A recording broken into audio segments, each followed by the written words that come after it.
Hello and welcome to ModZoo's Part 4 to the PC water cooling guide. And I'm your host, well, one of your hosts, Jesse, aka Captain Curry Sauce. And I'm Mosquito, also known as Chris. So Chris, what are we doing today? Well, we've already covered draining your loop for maintenance or just changing stuff around. So while we're at it and we have things drained, we might as well cover installing a drain port of some sort, or at least an easier way to drain your loop. And as long as we're going that far and we have things taken apart, we might as well also cover adding GPUs into our loop. Yep. So with that said, I say let's go and get our GPUs ready. That's not a staircase. So what we have here is one of the two 7950s that we are about to use. I have already gone ahead and removed all the screws from the back. Now, one thing to keep in mind when it comes to water blocks is please make sure you follow the instructions that come with the water block that you buy. So here's our water block and here are the instructions. They normally include the steps that you need to take in order to get the stock cooler off and get the water block mounted. Other thing to keep in mind when deciding on which GPU to buy or what water block to get, you can't just go online and say, oh, I'm going to get the Alphacool GTX 780 water block and use it on any GTX 780. No, you have to make sure that the GPU that you have is on the manufacturer's list of supported GPUs. Not all GPUs can be, not all GPUs can have a water block installed on them. Perfect example, like the Sapphire has the one model which has 3 fans on it. I'm not sure the name of it. So that one has a custom cooling solution built on top of it. And also, a lot of times what manufacturers do is in order to get better performance out of a GPU, they change the layout. So if the layout is different than the standard, or as we call it, the reference layout, a water block will not work. So please make sure the water block you're getting is compatible with your GPU. That is not the responsibility of the company. That is your responsibility. Make sure you do that. So anyways, back to our GPU. This 7950, this is, as you can see, this is a reference model GPU. I've gone ahead and removed all the screws from the back. If there's any screws on the side, make sure you remove those as well. The water block, like I said, comes with the instructions to install it. It will come with the hardware you need. Some water block companies do include little thermal material, some don't. I normally don't tend to use what's included. I use what I prefer. We all have our preferences. Almost all water blocks will come with some thermal pads. Now these go on your memory modules and stuff. And now, let's get the actual block. So here is our actual water block. Shiny and pretty.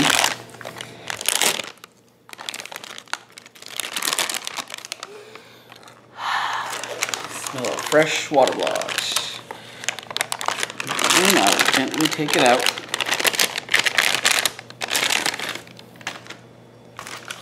Has some protective plastic in there. I'll just use it so I don't put too many fingerprints on the nice surface. Now, one thing, the reason I said that not all water blocks will work with all GPUs is because of this. So if you notice the design here, the water blocks are milled in such a way, the GPU water blocks are milled in such a way that it allows for space for the capacitors and resistors and everything, or anything else. Now if you notice here, first thing, you don't want to touch this business side of the surface. You don't want any contaminants here or any fingerprints here. I will flip this around and show you the nice finish on the water block. And almost all GPU water blocks will have an inlet and outlet, and they're kind of like pass-throughs as well. So that way if you have multiple GPUs, you can get water in here, out the other side. So back to the GPU. Let's get this removed. Like I said, all screws have been taken off. And I already went ahead and cleaned all the thermal interface material. Disconnect it.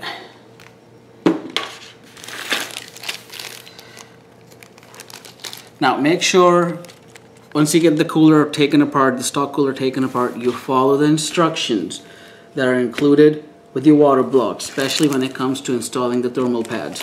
Why? Because for our instructions, we have to put thermal pads on the following locations on all the VRAMs and any resistors that might get hot.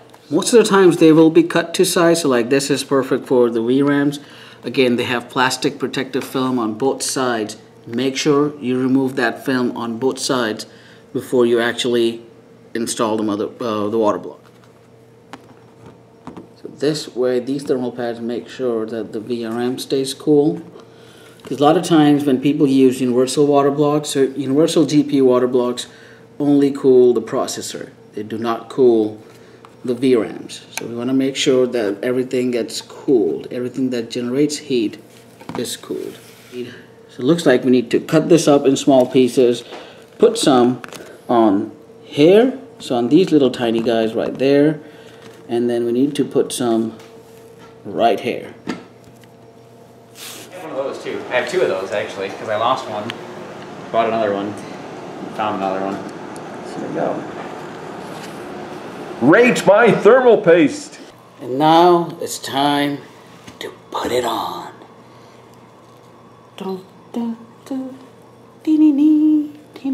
Well, just make sure you carefully put the block down. You want to make sure that these holes, the mounting holes, kind of align with the holes on the GPU. So we will just gently drop that.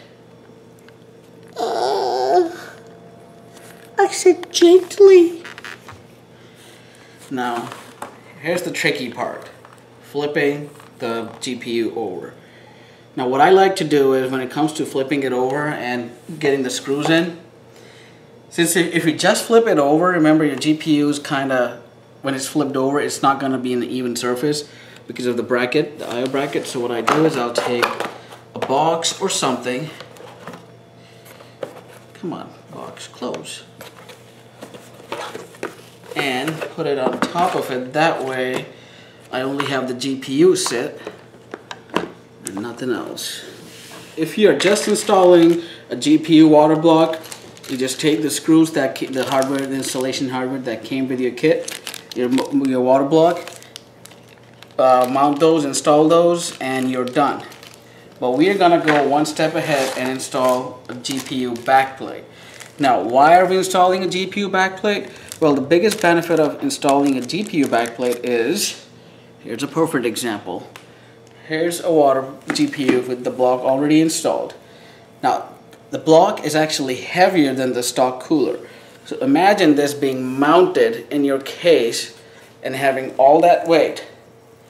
It's gonna sag the GPU. Your GPU is getting a lot of pressure because of the weight, and it will start sagging eventually. We are going to install these backplates. Now the backplates are again specific to a water block and the GPU. So if you're wanting to order a backplate for your GPU, make sure you order the one that is compatible with your water block and your GPU. And if you notice in the instructions, there's thermal pads. Now if you wonder why do we need thermal pads on the back, well, because these are kind of known as active backplates. What they do is, A, the thermal pads make sure that none of these contacts come in contact with the metal, so you don't get a short circuit.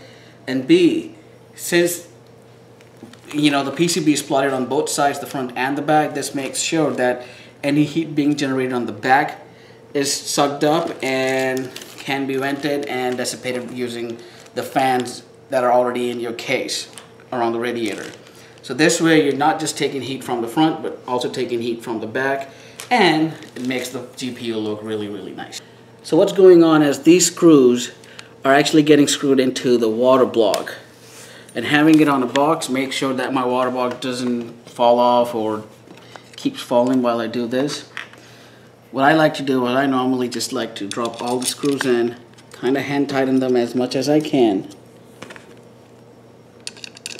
Other thing I would notice is, like to mention at this point, is depending on what kind of GPU you have, what kind of block you have, some of the screws, so right now all these screws have the same length for the back plate.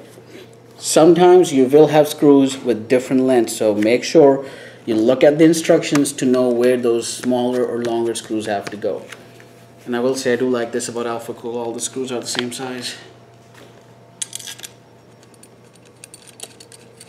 That's a nice simple backplate.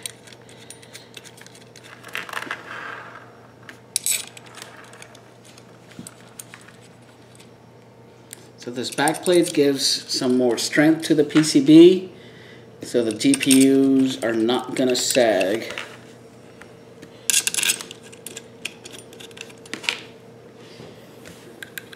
Now I'm gonna tighten them. I like to tighten start tightening from the middle, because that's where the main processor is. So I want to make sure this will get all the thermal paste spread as the pressure gets applied.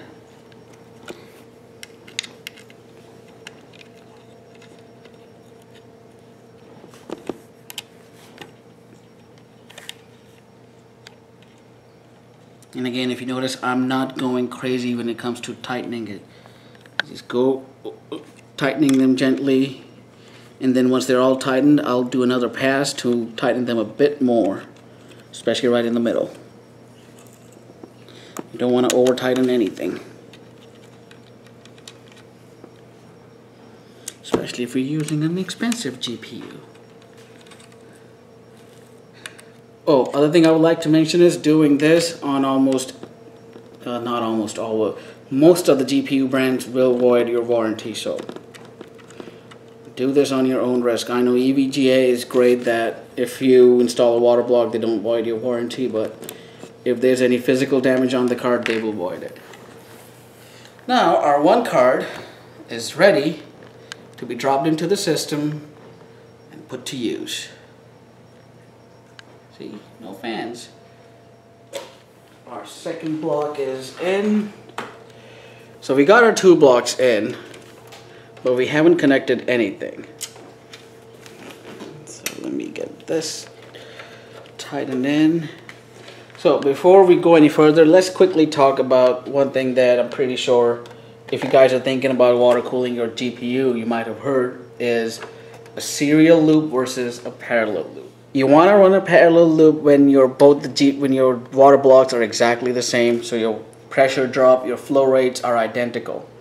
That way you have very less impact and your temperatures don't see a major fluctuation. So in a serial loop, you have water come in through one of the ports of the GPU. The other 2 ports will stay closed. So let's say the water comes in through here. This port stays closed. The water goes into the GPU, does its thing, and then I will let the water come out the opposite port and then go to other port on the other GPU. So water comes through here, does its thing, comes out here, goes to this GPU, and now this GPU will close off this port and this port, because if it's inlet, the opposite side will be closed, and if it's the other side is the outlet, the other side will be closed. So the water comes in, this side is closed, does its thing, circles around, we'll close this port off, water goes out and out. So that's a serial loop. Now since we only have 1 pump in here, and we already have another radiator added, a bigger radiator on the top, and 3 blocks, we want to maximize the flow rate. Parallel loops help us do that. So what happens in a parallel loop is water will come out from here, from the CPU. This is the inlet. We're going to block off this port, and we will connect both the GPUs on the inlet and the outlet. That way, as the water is coming in, both the sides are getting a flow, decent amount of flow, and the way the water is flowing, it will make sure that one of the ports becomes an outlet. So the flow of the water makes sure that the water is flowing in the right direction. So this way you maximize the flow rate with the single pump. Now a lot of times you will see people do builds with multiple loops. Now what that concept is that you have one rest pump combo taking care of the CPU, or let's say you have memory added on or motherboard, and then you have another pump and rest combo that is only supplying water to the GPUs. That way you are running 2 different loops. But what we're going to do is use one loop, maximize the flow rate, and get the most out of the setup. There you go. So here's our new loop. Water leaves the reservoir / pump combo, goes straight to the CPU. So this was the main reason why we had installed the CPU block this way. And I know a couple people were like, well, why do you have the Alphacool upside down? Well, now you know. So water goes in, comes out. Now the best part about GPU blocks is there's no dedicated in or out. You could use either port for inlet or outlet. So we just decided to keep the loop as clean and simple as possible. Water leaves the CPU block, goes to the GPU block, and they're hooked up in parallel. So block 1, block 2. Water does its thing, cools down the GPUs, leaves, and goes to the 240 radiator, which was on the roof. It's now on the front. The water leaves the 240 radiator and goes up to the 360 radiator. The 360 radiator does its thing. Water leaves the 360 radiator and goes back into the reservoir. And one thing that we also added in, that we kind of covered and talked about, but we added in a T fitting here before our 90 degree to bring this back up to the 360, but here we just have our drain port now. So once we're ready to clean out the loop or drain it to add something or change something again, we can just take that and then we can use that, just hook up a little piece of tubing just to get out the side of the case and drain our loop nice and easy. One good note I would like to add is, even if you have the T closed or the drain port closed, the ball valve, make sure you still use like a G and a quarter fitting, a stop plug here, because I know I have done that I thought the ball valve was closed, but it was not, and I'm like, I keep pouring water, where the hell is it going? Why are my shoes wet? So yeah, so make sure you ball valve is closed when you're filling and operating the system, and put a stop fitting there so you don't cause any leaks. And when you're ready to drain, just take the stop fitting off, put a barb, some tubing, and flip the plug open and let some air out from the top, and you're good to go.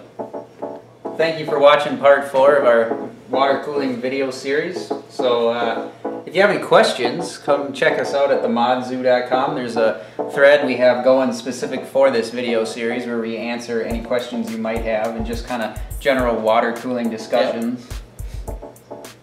Now one thing I would say is this is kind of like a really nice case to work with, and we had barely any issues in getting the radiators installed, the pump rest combo installed, and so we have enough cooling power to keep all this at a decent temperature. I'm not talking stupid overclocks, but decent temperatures.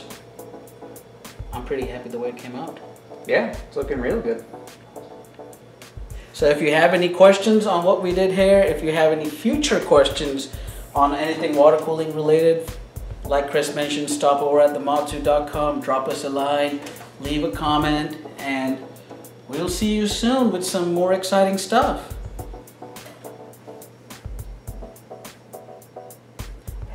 This is the part where we have to We just get awkward sounds. Can I fart? I'm sure You know, I just got a big mistake. Now he's gonna find sound clips for that anyway. Something, yep.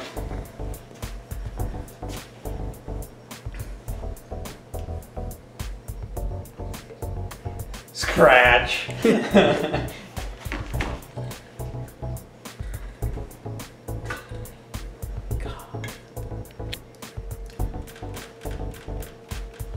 Awkward silence. I have a timesheet due tomorrow. I don't do timesheets. You know, phones are private. Please don't look at them.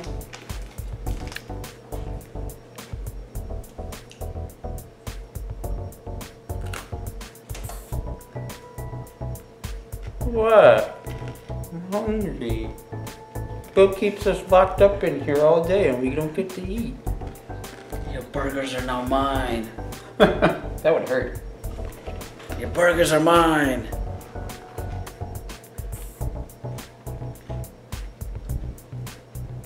It's like,